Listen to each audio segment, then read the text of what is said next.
Hello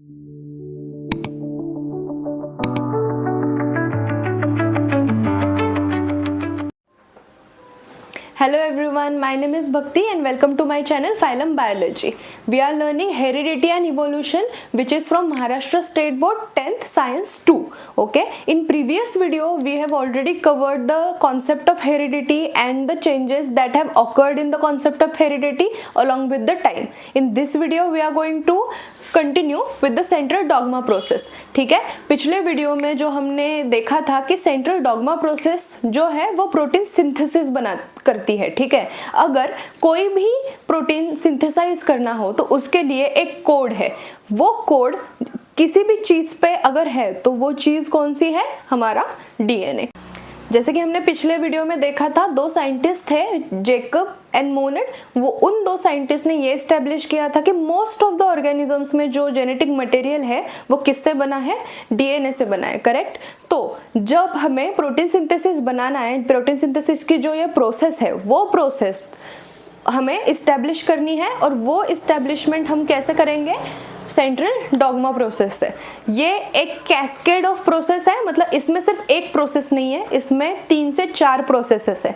जैसे कि transcription process, translation and translocation process and mutation process. ठीक है, डीएनए से प्रोटीन तक का जो सफर है ये हम इन प्रोसेसेस के थ्रू करने वाले हैं. पहली चीज तो अगर डीएनए से हमें प्रोटीन बनाना है, ठीक है, तो वो प्रोटीन बनाने के बीच में जो बड़ा स्टॉप आता है वो है आरएनए सिंथेसिस का. और डीएनए से आरएनए बनाने के जो प्रोसेस है उस प्रोसेस का नाम है ट्रांसक्रिप्शन.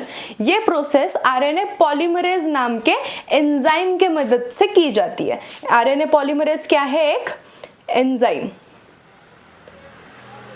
अब आपने केमिस्ट्री में प्रीवियस स्टैंडर्ड्स में पढ़ा है कि कैटलिस्ट ऐसी चीजें होती है जो एक केमिकल रिएक्शन को फास्ट कर देती है, उस केमिकल रिएक्शन का स्पीड बढ़ा देती है. करेक्ट.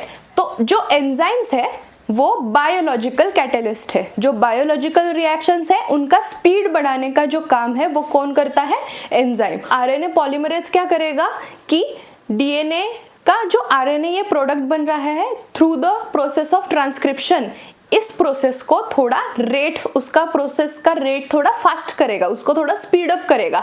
ठीक है, आफ्टर हमारा आरएनए बन चुका है, ठीक है, ये आरएनए क्या करेगा? फिर आगे जाके बनाएगा प्रोटीन्स और इस प्रोसेस का नाम है ट्रांसलेशन. ठीक है, इसी प्रोसेस में एक छोटी सी और एक प्रोसेस है, उस प्रोसेस का नाम है ट्रांसलोकेशन. तो आरएनए से प्रोटीन बनने के प्रोसेसेस में 2 प्रोसेसेस इन्वॉल्व है. कौन से?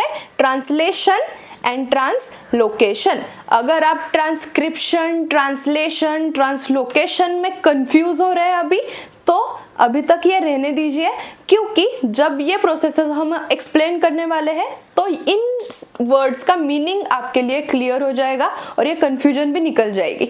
ठीक है, प्रोटीन बनने के बाद में प्रोटीन में जो वेरिएशंस आ रहे हैं वो एक प्रोसेस के वजह से आ रहे हैं, उस प्रोसेस का नाम है म्यूटेशन. करेक्ट. तो इन प्रोसेसेस के थ्रू हम ये पढ़ने वाले हैं कि डीएनए से हम प्रोटीन कैसे सिंथेसाइज कर रहे हैं और ये प्रोटीन्स हमें पूरा बनाने में कैसे मदद कर रहे हैं. ओके, अगर इस सारे माइंड मैप कैटेगरी में बनाए हुए नोट्स का आपको स्क्रीनशॉट लेना है या फिर इसके नोट्स नोटबुक में नोट डाउन करने हैं तो प्लीज कर लो, मैं साइड हो जाती हूँ. ठीक है, अब इसके बाद हम स्टार्ट करने वाले इस फर्स्ट प्रोसेस के साथ, इस प्रोसेस का, जिस प्रोसेस का नाम है ट्रांसक्रिप्शन.